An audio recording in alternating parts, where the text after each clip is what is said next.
Welcome back to a course on calculus RS integration. In this lecture, we are going to talk about the properties of RS integrals.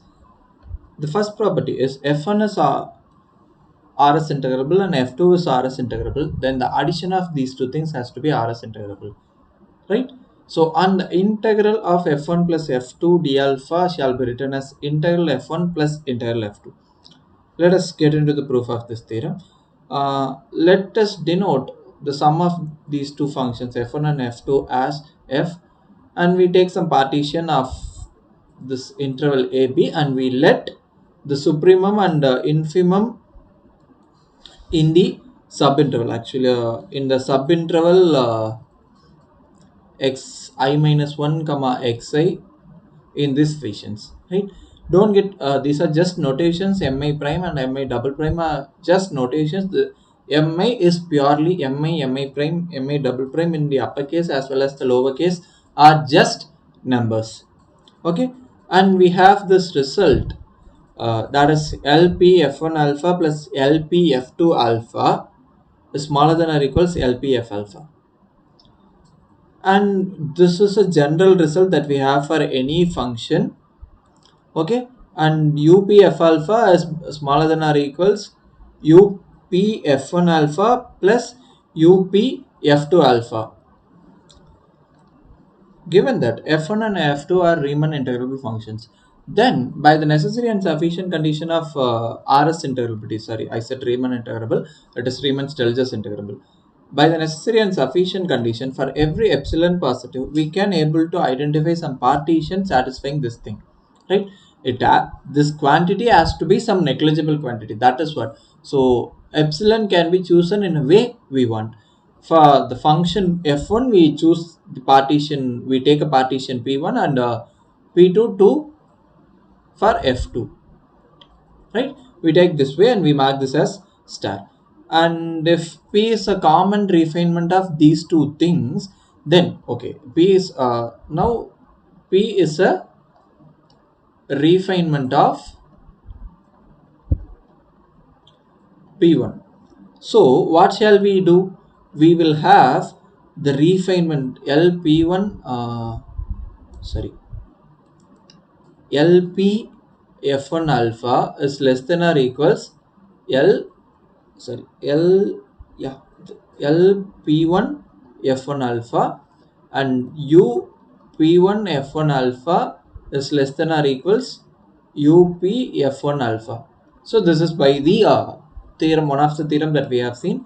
And similarly, l p f2 alpha less than or equals l p2 f2 alpha, and u p2 f2 alpha less than or equals u p2, sorry, up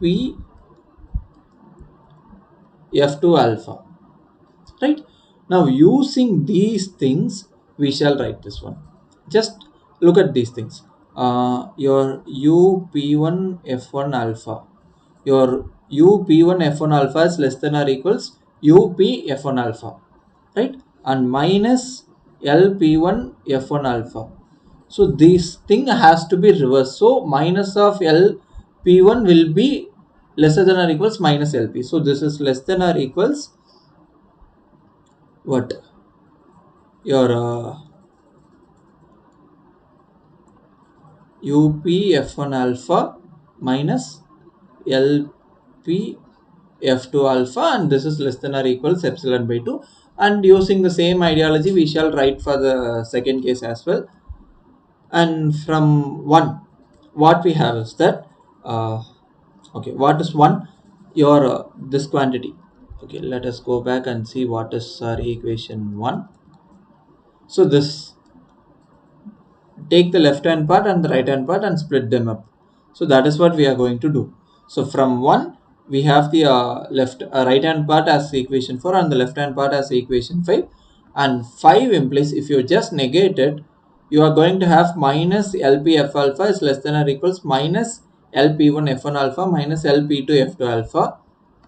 And from 4 and 6 what we get is that upf alpha minus lpf alpha is this quantity. So this quantity is less than epsilon upon 2, and this quantity is also less than epsilon upon 2. When you do combine it, what you are going to have is that UPF alpha minus LPF alpha is less than epsilon.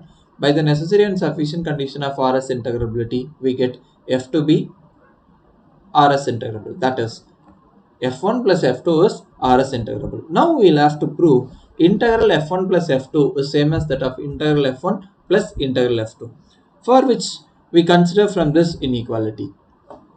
Okay, let us go back and see what is inequality 2. So from this, what I do is that I just take this minus L to the other side. So this becomes UP f1 alpha is smaller than or smaller than or equals epsilon upon 2 plus L p f1 alpha. If you take the supremum of this, actually this quantity, okay, your L p f1 alpha is less than or equals supremum of L p f1 alpha. Just using this, what we have is epsilon upon 2 plus supremum of LP1 LP f1 alpha, and supremum of the lower integral, lower sum is the lower Riemann integral. Since f1 and f2 are Riemann integrable, okay, now we just made use of the fact that f1 is Riemann integrable, your whatever may be the interval, so it is going to be same. So we made use of this one and we mark this as equation 7, and from the inequality 3 we have this one. Okay, so again using the same arguments, we shall get u p to f alpha is less than epsilon upon 2 plus integral a to b f2 d alpha. Now if we add these two things, what we get is u p f1 alpha plus u p f2 alpha is less than epsilon plus the individual integrals, and we mark this as okay, and this is the result that we have, right? So we squeeze this result into this and we get UP f alpha is less than epsilon plus this quantity, and this implies that if we take infimum over P, we are going to have this is the upper integral, and we proved f is Riemann integrable. Okay, actually when we take infimum, what we get is upper integral f d alpha is less than or equals epsilon plus integral a to b f1 d alpha plus integral a to b f2 d alpha. This is what we will get, and we proved f1 as we proved f is Riemann-Stieltjes integrable. Therefore the upper integral is same as that of the integral, and the similar goes for the lower integral as well, that we will make use to prove the rest of the theorem.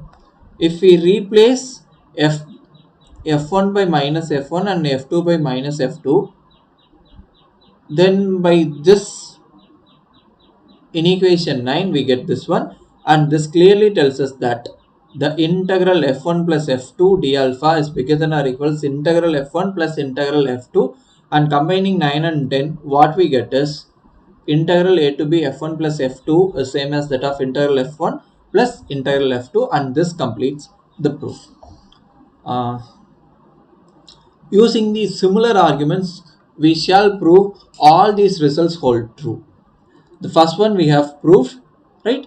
And if you multiply a function with a scalar and find this interval, this is going to be that constant times of the individual integral. And if f1 less than or equals f2, this holds for all the points in the closed interval a b, then the integral will also follow the same inequality, right? In between, okay, the third one tells you that if you are going to find out the integral over a to b, in between you find a point c, then split this entire interval into two things. Your integral a to b f d alpha is the sum of the integrals in the subintervals. So this is what your third property tells you. And the fourth tells you that if f is Riemann-Stieltjes integrable, and if that function is bounded by m, then the absolute value of the integral would be m times of alpha of beta minus alpha of e. Right? This is for Riemann-Stieltjes integrable if f is simply Riemann integrable, that is, in the RS integrable, just take alpha of x to be x, then integral a to b f dx would give you m times of b minus a. Right? Similar notions of these properties can be had for Riemann-Stieltjes integrable also. Riemann integrable also. From property A to D, one can establish the results for Riemann integrable also. The fifth property is purely for Riemann-Stieltjes integrable. If f is Riemann-Stieltjes integrable with respect to the monotonic increasing function alpha 1 as well as the monotonic increasing function alpha 2, then f is Riemann-Stieltjes integrable with respect to the function alpha 1 plus alpha 2, and the result is turning to be this way. Right? One may wonder if alpha 1 is monotonic increasing, alpha 2 is monotonically increasing, then what about alpha 1 plus alpha 2? Monotonic increasing means what? Alpha of x1 less than or equals alpha of x2, alpha 1, and alpha 2 of x1 plus less than or equals alpha 2 of x2. Okay, whenever this happens, whenever x1 smaller than x2. Okay, with the same assumption, let us evaluate this. This is alpha 1 of x1 plus alpha 2 of x1, and alpha 1 plus alpha 2 evaluated at the point x2 would be what? Alpha 2 of x1 plus alpha 2 of x2. Okay, now we just do these things. If you add these two inequalities, okay, from here, if you add these two inequalities, what you are going to get is alpha 1 of x1 plus alpha 2 of x1 is smaller than or equals alpha 1 of x2 plus alpha 2 of x2, and this is exactly alpha 1 plus alpha 2 of x1, which is less than or equals alpha 1 plus alpha 2 of x2. So your alpha 1 plus alpha 2 is also monotonically increasing, and hence this integral on the left hand side is valid.